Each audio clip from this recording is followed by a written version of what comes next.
নিৰ্বাচনটো মোৰ কাৰণে নহয়, মই কৈছোঁ আমাৰ বিপিএফ দলৰ কাৰণে খুব লাখি বছৰ বুলি আমি ক'ব পাৰোঁ।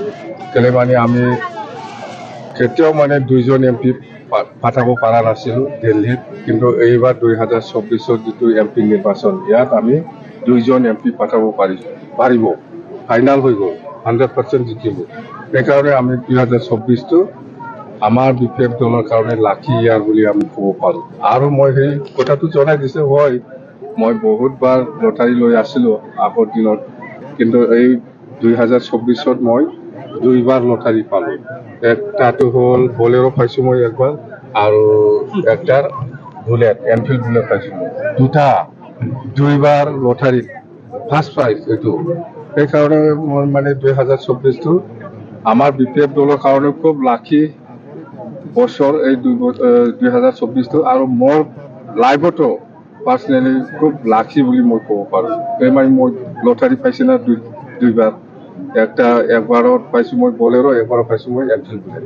সেইকাৰণে কৈছোঁ মই 2024টো আমাৰ কাৰণে লাখি ইয়াৰ। জনগোষ্ঠীয়ে চাওক, এই BTCটো কোনে চলাই আছে? BTC অফিচৰ পৰা এই BTCটো চলোৱা নাই, APSU অফিচৰ পৰা চলাই আছে, চবেই জানে। APSU অফিচৰ পৰা কিবা যদি ছিগনেল নিদিয়ে বা লিখিত নিদিয়ে, তেতিয়াহ'লে এনেকুৱা কোনো কাম নাপায়। কোন ৰাজবংশী, কোন বঙালী, কোন অসমীয়া, কোন বেংগলী, কোন মুছলিমে APSU অফিচত যাই পেলাই স্কিম ল'ব? এইটো সম্ভৱ নহয় নহয়। কোনো জাত বড়ো মানুহ হিচাপে বড়োসকলে কোনোবাই যাব পাৰে, কিন্তু চবেই নাযায় APSU অফিচত, চবেই নাযায়। মুঠতে প্ৰমোদ বড়োৱে BTCটো চলাব পৰা নাই, সি ফেইলাৰ হৈ গ'ল। আৰু BTCখন চলাই আছে আজিৰ দিনত APSUৱে ডাইৰেক্ট চলাই আছে। সেইকাৰণে পাব্লিকবিলাক ভাল পোৱা নাই। মুঠতে যেনেকুৱা কাম কৰিব লাগে এনেকৈ কৰিব পৰা নাই, বা জিৰ' কোনো কাম হোৱা নাই। APSUৱে ডাইৰেক্ট চাপ্লাই কাম দি আছে, লৈ আছে, মুঠতে ইনফ্ৰাষ্ট্ৰাকচাৰ বুলি একো কাম নাই।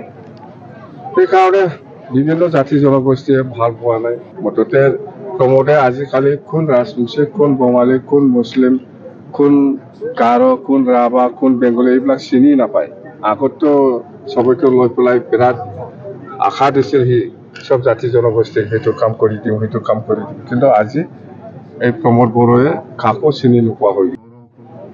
সব মন্ত্ৰী 3 বছৰ আগৰ পৰাই আমি খেদাইছে তাক, 3 বছৰ আগতে খেদাইছে এই সব মন্ত্ৰী।